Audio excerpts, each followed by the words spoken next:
Hi, friends. I'm Sarah Burton, and I'm here with Mac today. I'm doing our interview, and thank you for coming on and joining me. Yeah, I'm really excited for everything we're going to talk about.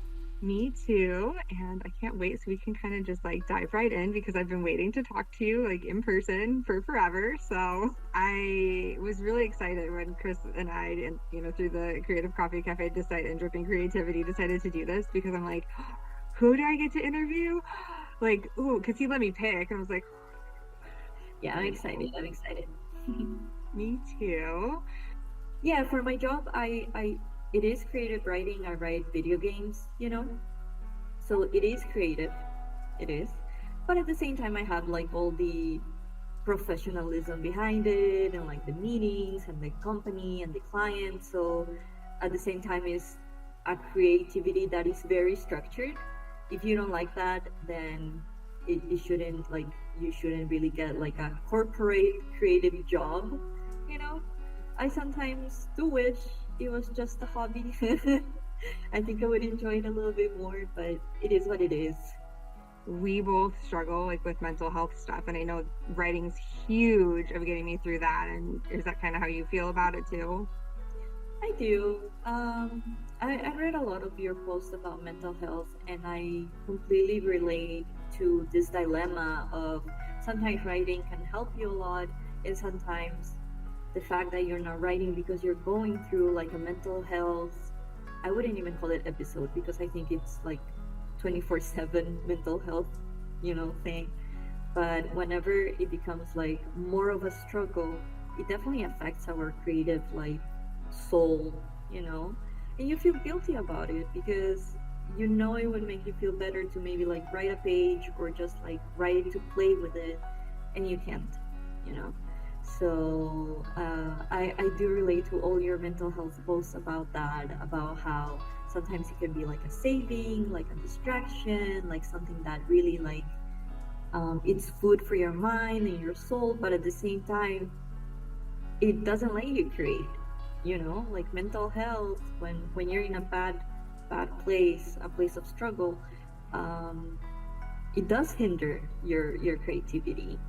So at least for me, it's that way. I think it's that way for you as well. Yeah. If I'm in a, so I call them like a low, because yes, to your point, I mean, I feel like my mental, like, yeah, we have our highs and then we have our lows, but it's always there. It's always in the background. Yeah, And being bipolar, I have to watch my highs because people are like, "You're in such a great mood," and I'm like, "Yeah, but we're towing the line because if I go too far, then it's not good for any of us. That's yeah, no yeah. one." So yeah, it's kind of those like the last 2 days I've written more in like 48 hours than I've written in like a month, and I'm like, that's great, but I'm like, I'm not sleeping, and I should probably like tone it down a notch. But then to your point, like, yeah, we go through those lows and you're like, oh, I want to, but you can't even lift your head up off the couch. So you're just sitting there, and then yeah, it gets in your own head where you're like, I should be writing, and that's not what it's supposed to be. So I keep trying to tell myself that, like, don't force it when you're not feeling it, and because it's not going to be beneficial that way.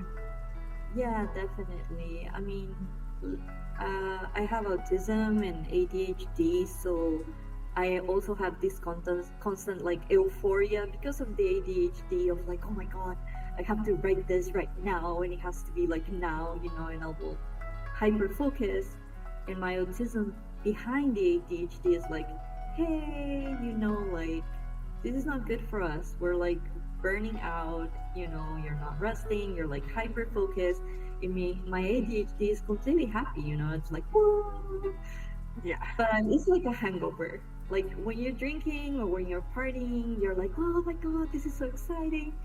And then you go home and you're like, oh, maybe that was not such a great idea because you suffer for like a couple days after. So, yeah, being creative and having that mental health up and down it's a struggle.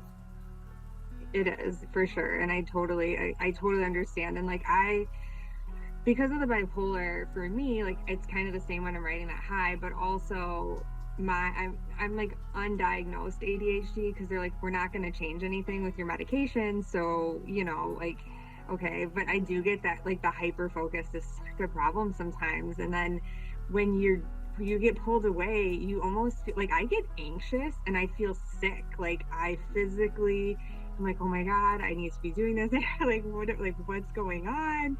And it's hard, like you said, like it is. And I mean, I've thought of it as a hangover sort of.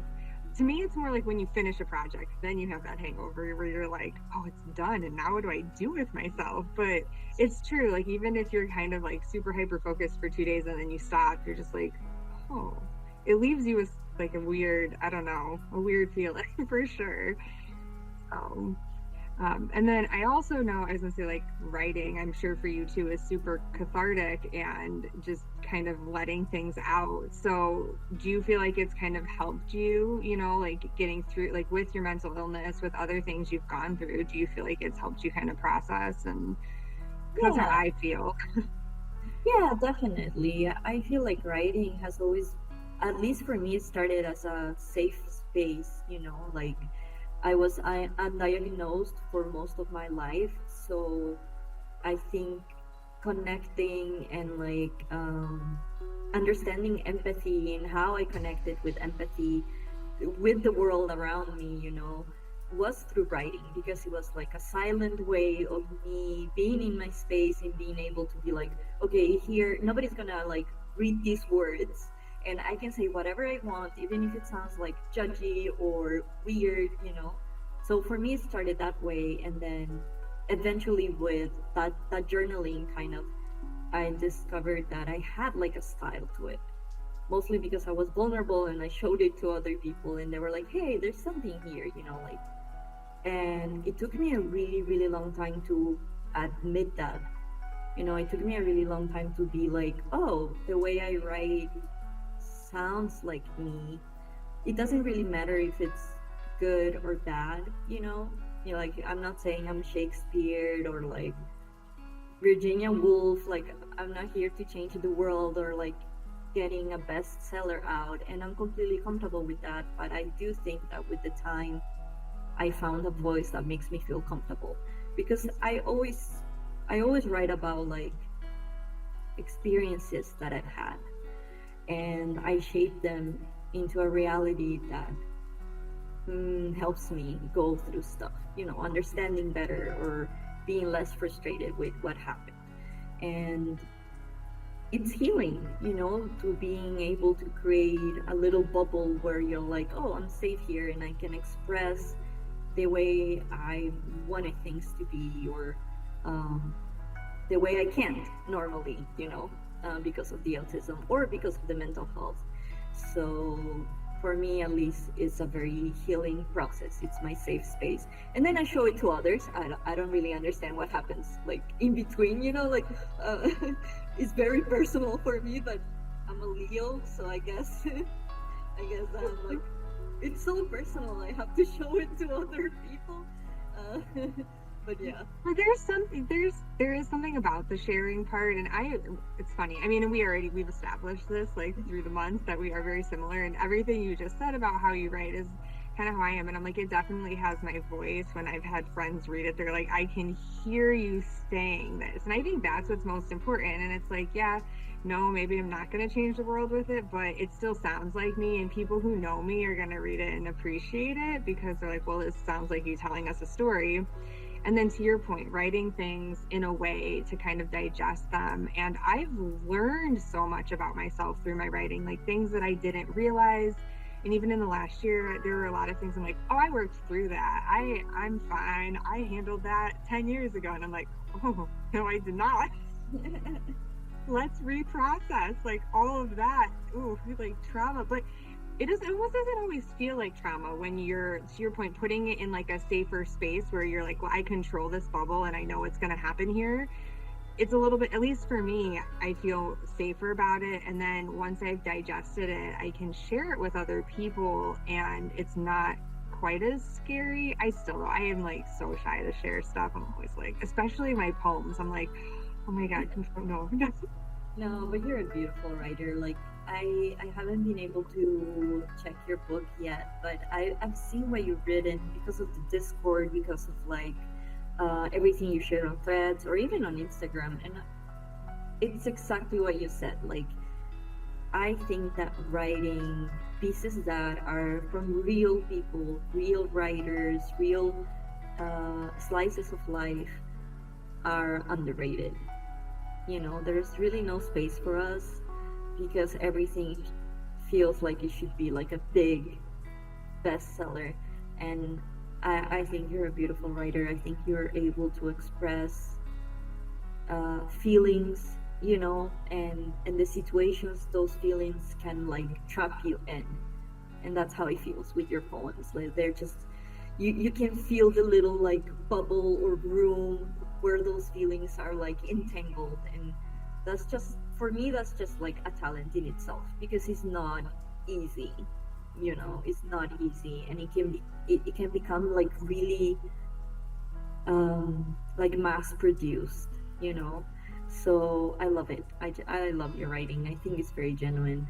Thank you. I'm like blushing over here. Thank you. I appreciate that. I know I'm always, again, I'm nervous to share, but I do think that I have a lot of people that I've connected with on Threads that also, we're all dealing with our mental health, which is like primarily why we're here with like the Trevor Project and just kind of all trying, to make sure that we have that support. And that's why I started doing it, because even like a year and a half ago, I couldn't talk about the things that I talk about how I do now. And just having, in the beginning, it was like one person here, one person there being like, this resonated and thank you for sharing. And now I'm like, well, now, I feel less like pressure, and I know other people are getting, like they're feeling, and I'm like, I've said it, like this new age hippie who just wants everybody to like have a hug and feel like seen. And I'm like, well, I think I'm on my way to doing that, I hope. So yeah, that's kind of what it's all about. And again, why we did this whole live stream event, because I think just making sure people, everybody that needs the support can find it and get it. So Yeah. yeah, and which again, even kind of going into that, like with our, kind of where we fall, that's something just in the last, really, which is another part of how we started this, is I finally felt like I had a name to like my sexual identity after years. And I'm like, how did it take so long? And it's like, and it's in my writing. And I had a beta reader who pointed out, she goes, oh, this character, I feel like because my books take like place in the 90s, she's like, I feel like if this was present day, she would be like demisexual. And I'm like, huh. And then I went back and like looked, and I'm like, huh, this is a theme. Like, this is a trend of mine that I'm writing. I'm like, well, all of these characters have a part of me. So yeah, it's kind of like it's all fallen together. And it's part of, and it's great, because the other thing, I always thought I was bisexual. And then the whole, like, just so many people feeling like they're told, and I personally was told, like, it's a fad, you're going through something, like you're married to a man, just all of that. And it Yeah. sucks. And then being on Threads, everybody's like, no, you're like, it is important, like your feelings do matter. And I'm just like, Woo. Yeah, I think yeah. I've lived through the same, especially with threads. Like when I was writing Arlo's Boo and publishing on Wattpad, I had like another fellow writer and reader as well, you know, telling me like, hey, you know, like your the way you're writing romance, it's um, so slow and like it doesn't feel like romance is happening, but romance is happening, and like, are they gonna like have sex? You know, she just basically asked, and you know, I was like, oh, I don't know, like I no, I don't think so because in my world, I didn't even like thought about like the details that would be like a human having sex with a ghost. That was like, how is that gonna work? Like they barely touch, so I haven't like actually written like laws of physics, you know, like I don't know if they can touch, like I don't know what happens when they touch, like they don't hug, you know. So I was like, and that was the first time that I thought like I knew I was a demisexual before even like finding out about the word. Like I just knew that I needed like emotional connection and feeling safe before I open, you know, physically to someone. But when that writer and reader like pointed out like they're gonna like are they gonna touch? I was like, no, I don't think so. Like I didn't even like had a big kissing scene, you know. And then that's when like the asexual umbrella really opened up to me, and I still identify as a demisexual. I am bisexual as well, but in the demisexual part, I also like started understanding that even though I could feel safe, I could like feel that emotional connection, that is not going to like always open this sexual door for me. Like that's not definitely like, oh my god, I feel safe, I feel an emotional connection, let's fuck. It might not happen, and I was like, oh, that sucks. Like honestly, for me at least, was like, oh, that just makes it even more complicated, because for a really really long time, when I found out I was polyamorous, I was like, oh, I have nothing to offer to these to these relationships, because I'm here and I'm telling people like, hey, I'm open to date, but I don't do sexual stuff. Like I may never be sexual with you. And my process of thought was, well, I'm not gonna tell people they're my crush because I have nothing to give them. Like, like why am I gonna tell you that I like that? Like I like you, but we might never have sex. That sounds horrible.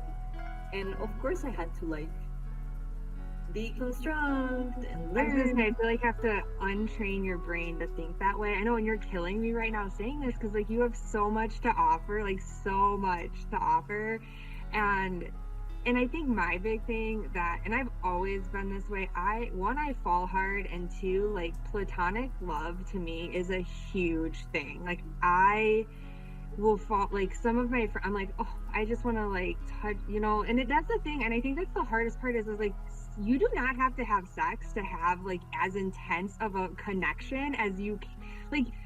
I have more intense connections with people I've never like had any intimate relations with, but like we've held hands, or like we just like and you're just like, it's the best. So no, I feel like you should not feel that way. I hope you have deconstructed that, because there's something about, and I mean even like kind of like me and one of my friends, because I think all of us have threads crushes. Of course, I mean, Yeah, like we all have them, and we're like, they're sapio crushes. Like it's all about the emotional, and it is. I'm like, it's not like none of us are out here trying to like, oh hey, let me tap that ass. Like it's, and we joke. I feel like we all joke. We're all like, oh yeah, damn, you're fine. Like I mean, and we're not joking because most of our friends are pretty like, yeah. but We just are. And yes, I don't know if you heard, like, there's a very TikTok famous sound that goes like, we're friends, or they're friends, they might kiss, and like, they go like, or they might not. And I think that sometimes being like in the LGBTQ plus community, it's kind of like that, it's kind of like, oh, you know, and in general, just to kind of like point out, I think that even the asexual umbrella, or just sexual connection or platonic connection, it's so it's bigger than the definitions that we want to like play in it, because I've had people tell me like, oh, but you take like sexual pictures, sensual pictures, and you're like, thirst traps, and you're like comfortable talking about sex, or you love to talk about like bodies and like body positivity, or you like texting, like sexting, and it's like, well, yeah, I enjoy all of that, so you are a sexual person. It's like, I just, it's on a spectrum. For me, honestly, it's on a spectrum. Like one day I might feel aroused, the other day I might feel uncomfortable. Like I don't know, and I feel like sometimes those labels don't help me also expressing that, like, hey, I'm a like complete individual, and most of the time I am also confused about what's happening to me, and I have no control over it. Like, like I have no control. Maybe one day I wake up and I'm like, yeah, let's fuck, and maybe the other day I need more emotional connection, and I have no control over it, you know. No, and I agree. And I think that's another thing that kills me is when people are like, oh, well, you take these kinds of pictures or you do this or you do that. And I was like, yeah, okay. But like to me, like the human body is art. I mean, and again, we're creatives, we're artists. Like there's something about it. And I'm like, and there's something about the seduction of like words and different things. And I'm like, and that's even for me. I mean, I write romance. Some of my stuff's pretty like it gets and like Chris, if we raise so much money for this, he's like, you're gonna read a scene from your book. And I'm like, do you know I will choke? I will not. I will not. I'm like, I can write it. I may have experience with it. You want me to read it to people? You're nuts. Because I mean, I am. I'm like, it's so funny because you know we come off one way to somebody, and then I'm like, I'm a total nerd. I'm so weird. I was the weird girl growing up. I'm not like I'm not. I don't know. And but yeah, and that's to your point. It's like, why do we have to get put into these boxes? Like one day I might feel this way, and one day I might feel this way, and it's just let it be. Like just let me kind of be. Yeah, definitely. And I think a lot of people say it as a joke, but it is 2024, and I think that the way you like to express yourself, the way you express yourself through writing or pictures or whatever, the way you dress, has nothing to do with um, that that sexual connotation that people want to point out as bad. You know, there's nothing bad about being comfortable with your own body, nothing bad being comfortable talking about sex, and it shouldn't have any relationship with the way you relate to it, you know, physically. So I don't know. I just it's complicated. It's definitely complicated being demisexual or asexual, being in the sexual umbrella, while actually being also, for me, you know, while also being bisexual and polyamory, because people are expecting like, oh my god, two genders, you know, like, and polyamorous, you should be like all over it. And it's like, in a platonic way, you know, and in my writing, I'm very active, you know, but besides that, nothing really. Yeah. Well, and I think that's something too that it's kind of almost, I don't know, it's unfortunate that people think that way if you're, you know, poly or whatever, because it's like, no, that's not what that means. It just, to me, it's always meant, and it's always meant like if you just have a big enough heart to like love and care for more than one person, like you are able to have all of these feelings and honestly it's beautiful. Like I just think like the I mean, again, and I'm more of a like like I fall hard for my friends and I love them like to the end of the world and I will fight for them. And I was like, but it's something that I like have in me to like give that, where I know other people are like, no, I only have so much room for like, you know, my significant other, like my partner, you know, whatever. And I'm like, no, like I have like all this space to like share with people if, you know, if I feel, and again, if I feel that connection, like I'm not going to feel it with everybody, but so in our writing, I know we both do have representation. And as I say, with your characters, I know you have a lot of representation, and at least the story I started writing or reading of yours. Yeah, I mean, with Arlo, well, his pronouns are he, they, them, but I usually, in my writing, I try to use they, them, so the representation gets a little bit more clear. It was really important for me to write through the perspective and the pronouns they, them. So Arlo is non-binary, you know, and Gwen, even though she looks straight and she is a cis woman, she is bisexual, you know, and she has like this platonic relationship with Arlo's best friend. So every time I wrote them in a scene, I kind of put that bisexuality in there, you know, like the relationship they have, even though it's platonic, it's very much like partner to partner, you know.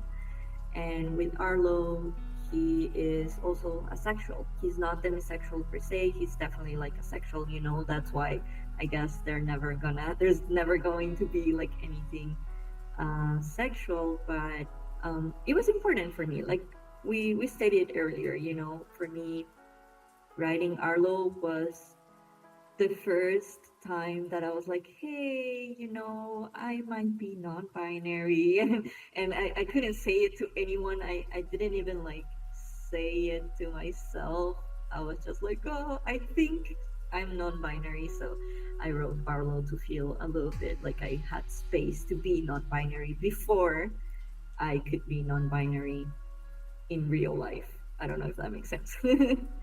But So yeah. is that recent? Like, because I feel like when I started reading it, you were just putting it out. So how recently did you kind of come out as non-binary? Like January.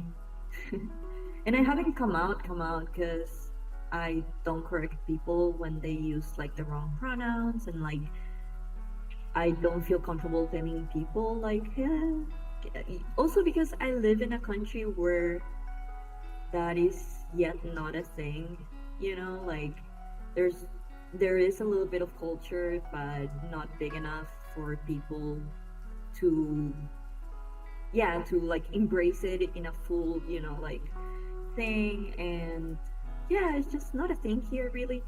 So, and yeah, like one of my siblings knows, my parents don't know, my partner of course knows, and we've been going through the motions on how to be respectful of me being non-binary, but um, it's hard. I think it's hard for the both of us because a lot of the things, like it hasn't changed my personality or the way I dress, or you know, so I kind of joke about it like, well, I'm not a woman, but at the same time, I was raised as a woman, and most of my experience have been as a woman. So, so it's kind of hard to come out as non-binary, to be honest, because it's just there's really no space for you to just be someone without gender, or yeah, when you don't identify with a gender, especially. So I kind of, I wouldn't say I failed at it, but I'm definitely not like good at it at all, I mean, I don't think there's a definition of like what's being good, or I mean, it's just you being you. And well, and it's interesting because I know that, like, I mean, through threads, so it's interesting to me that you found a more comfortable space like in our community than you even feel in your real life. And which I know some people might look at that a negative way, but I think it's really beautiful that we've all found each other and feel like we can share parts of us that we are not necessarily ready to share with others. So, because yeah, I mean, Definitely. you're in your journey is like probably influencing somebody else, even if you don't know it. So yeah. I love that. I love that community that we've created on Threads, because definitely, like sometimes I joke with my partner like those people know me, like they know things that nobody else knows. And I just think it's easier to be yourself, 100% yourself, with people that don't know you, because sometimes people that do know you, like your friends and your family, it's hard for you to be like, hey, I know you've known me for like 10 years plus, but let me take like a right, like curve right here, because it's like big change. Like a lot of people don't accept the big changes. Like I know there's a lot of discussion in the community about pronouns and about like families accepting your gender and your identity. But the truth is, at least for me, in my experience, people don't deal well with change. It's not even about respect. It's not about the fact they don't want to respect you. Of course, there are cases and cases. I'm talking about myself. Um, I don't feel my friends don't want to respect me, or I don't feel like my family wouldn't respect my pronouns. I just feel like it's a big change for them because they know me as a woman, and that's sad. That's kind of sad. They don't know you as a person. They know you as a gender, you know, which is weird. But on Threads, nobody knows me. Like they do know me, but they know me what I want to present, what I give to them, and they take it and they're like, oh, this is great, and or no, this is sad, and it is. It's like, yeah, it is, but it's I wouldn't say it's curated because it's not, but they just kind of accept who I am because they haven't met me. And that's a beautiful thing. I think it's an underrated feeling of acceptance, to be honest.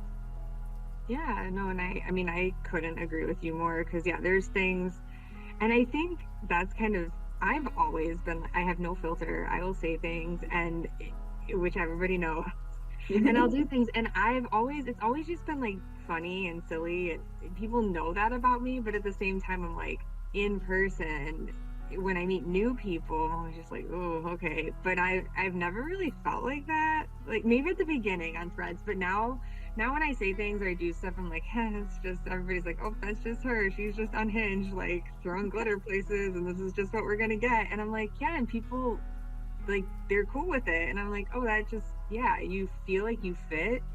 And I don't know, to me, and my husband always jokes, he'll say, he's like, I'm so glad you found your little community of like nerds. And I'm like, we are a community of nerds, and like we own that shit, man. Like we are, like we might be the nerdiest freaking people around, but like I like it. I'm like, let us nerd it up and be ourselves and be weird.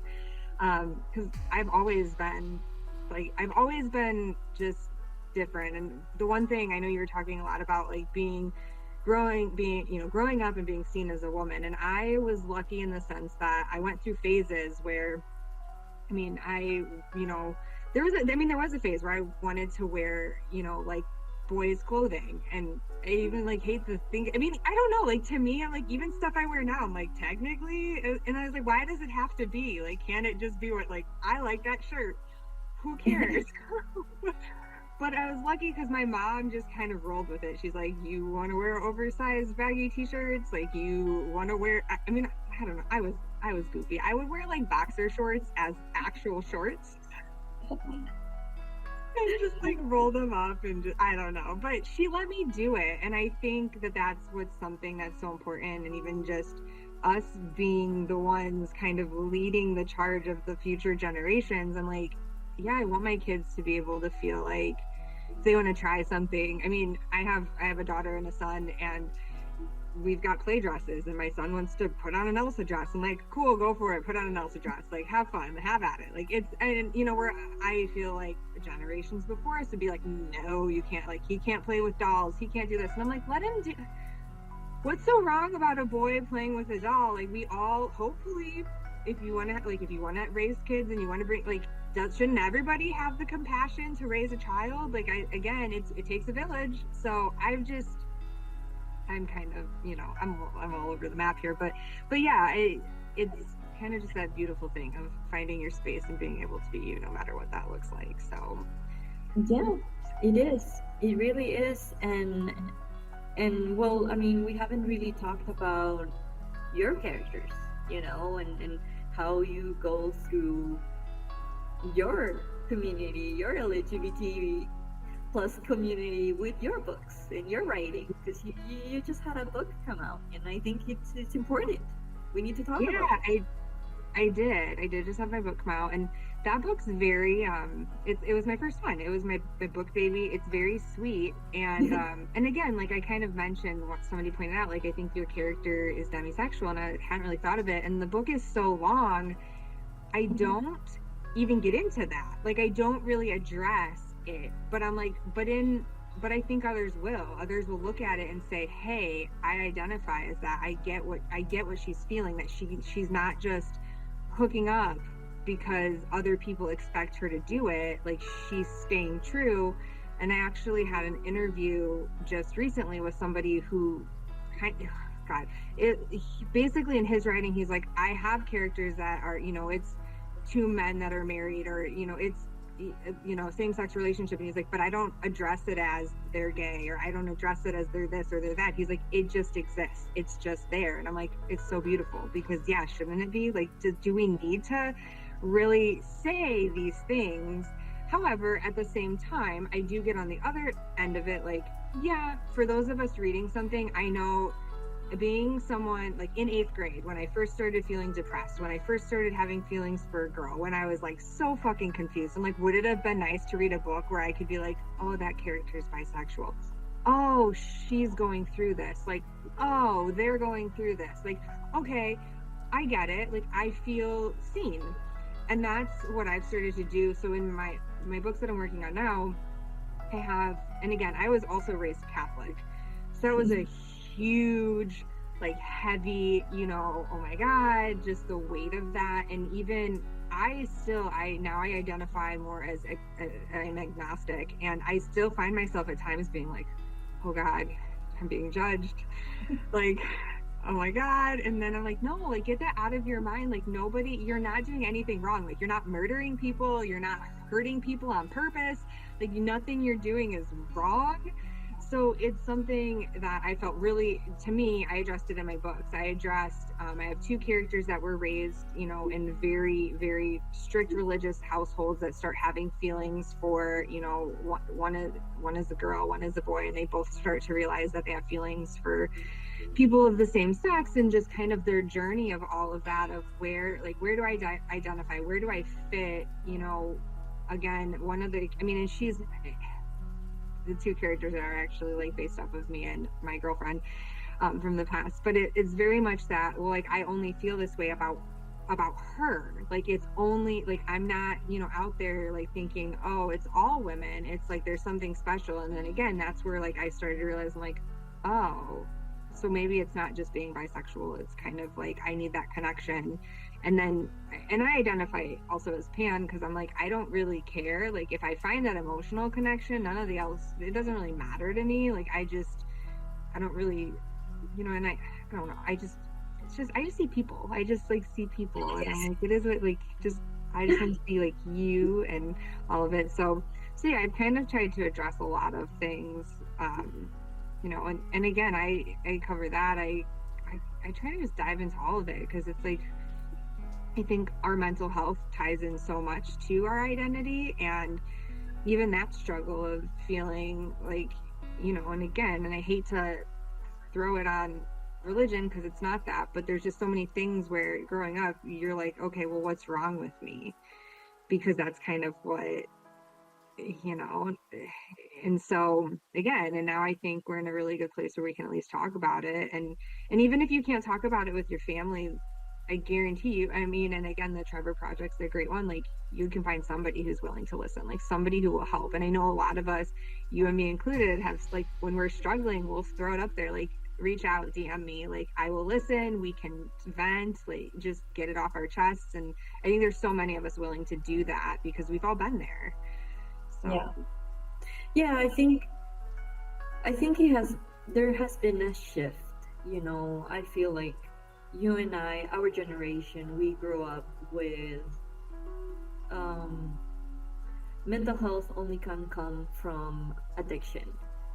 Like only people that were struggling with addiction had like severe mental health issues or trauma. It could only go both ways. Like either you like had suffered something completely traumatic, or you were like an addicted person. You had some kind of addiction, and that was the only two routes for having like bad mental health. And now we're more like embracing the fact that mental health is a spectrum. It can be influenced by so many things. It can be chemical, it can be psychological, it can be emotional, it can be physical, like and I love seeing that transparency in any type of writing, like in any type of art, really.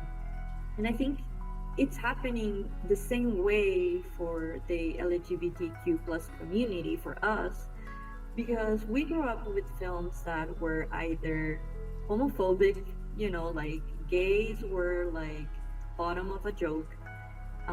The trans community as well, like every time you saw them being portrayed in movies, it was just to make fun of them. And we only saw that type of like, kind of characterization, even in Modern Family, that it was like, wow, this is so modern. Even there, the characters are a little bit like cartoons, like, and now we're moving forward where we don't even say they're gay. They don't have to say they're gay. They're just living like their gay life, happily, like with that show, like our our flag means death. I read an interview where the creator was like, "Oh, we don't need to say that every pirate is gay. We don't need to say that they're pan or, because they're just like living their pirate life, and maybe that means that they like another guy or another girl or another person, but we are just not gonna address the fact that they like that, because they're just part of the life. Like we don't address race, we don't address their sexuality. They're just like, ooh. And I think we are moving towards that. At least a couple of shows that I've seen, the writers like tend to just whoop, they don't go, they don't talk about it. But I do feel like maybe other parts of the community, the LGBTQ plus community, still needs a stronger representation. For example, like the trans community, us as demisexual or asexual people, aromantic, that it's like hardly talk about, they do need that representation in writing. We're still on that stage of saying like, hi, my character is like aromantic, asexual, non-binary, and we need to shout it because we're at that stage where we don't have enough representation, so we need to make it loud, we need to make it big, and then eventually, hopefully, we have so much representation that it can be glossed over because it's just like, oh, does it really matter? It always matters, but representation does change, it does evolve for the better, hopefully. But to your point though, it's like, it's not that it doesn't, it matters, but what I took out of it is it shouldn't matter in the sense that we have to like throw it, like, yeah, like, can we get to a point where it's just kind of accepted? Like, that's, I think, the goal. Can we all just get to a point where everybody is accepted? And one of my biggest things that I've always is, unfortunately there's people that are in my life that are very, very conservative, and they're just not accepting of where things, of things that they're, to your point, change, things that they're not used to. It's just different than how they were raised, and that's fine. But my question always is, if it's not affecting you directly, if it's not hurting you, if it's not, like, you don't even have to be around whatever it is that's offending you, why does it matter? Like, why do we have to talk about it negatively? Why do we have to, point it out? I get really upset, and we'll just kind of like,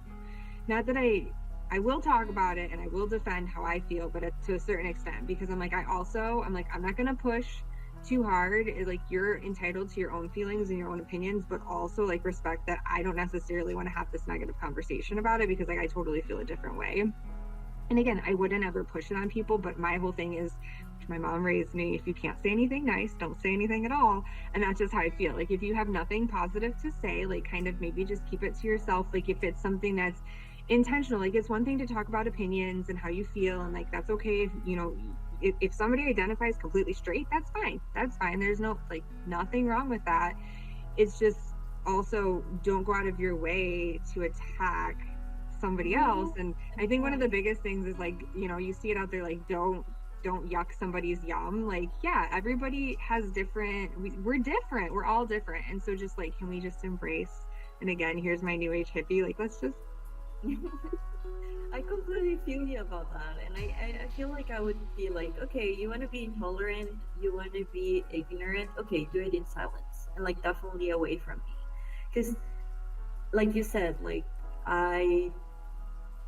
I've never felt like I'm the person to educate anyone, I try to do it when I have the patience and the time, and when I feel like the other person is really speaking out of ignorance and not hate. But when I do feel it's out of hate, it's like there's no room for education. It's just like, fuck you. I don't know if you can say that out loud. You can f you, and just like move on, because I don't know. There's other ways of fighting that hate, that violence. There's no space for violence. Let's just say that. Like, there's no space for violence against anyone inside the community. And I think one way of just going through this acceptance, like, preaching, that's a horrible word. Preaching acceptance is writing about it for me. That's what I can do. I can just like write about a more diverse world and hope that other people can realize that that would be a beautiful thing. You know, oh, that sounds lovely. You know, like why don't we live that way? And just like hopefully that way we can lead a better world. And like you said, yeah, I hope someone picks our books and they're like, oh my god, I think I'm demisexual because you know I'm seeing this character right here, and like it rings some bells. And for me that would be awesome. You know, somebody tells me like, oh, you know, like I read Arlo's Boo, and like I love how they connect to their emotions and they connect to their sexuality and blah blah. Awesome, you know, like great. Like I, yeah, that's it. That's the goal. Yeah, it is. And I really liked what you said because, yeah, I think it is just putting it in our writing and getting it out there and just hoping that, yeah, we can be that like little bit of change and difference. And that's why we do it, right? You know, and I mean, and again, yes, we write for ourselves, but and I always try to say, like, I kind of write for that, like the little younger version of me that just kind of Oh, to like feel okay. And I think I'm getting there. I don't know. Like it's, but because I'm like, it'll help somebody, and I think that's the importance of like the written word is you can help people. The love where this conversation went, and I definitely think I'm just so excited we got to chat and just say thank you so much for coming and hanging out with me and doing this interview. I really appreciate it. yeah, it was my pleasure. It was really nice to be able to have a space and talk about all these important things.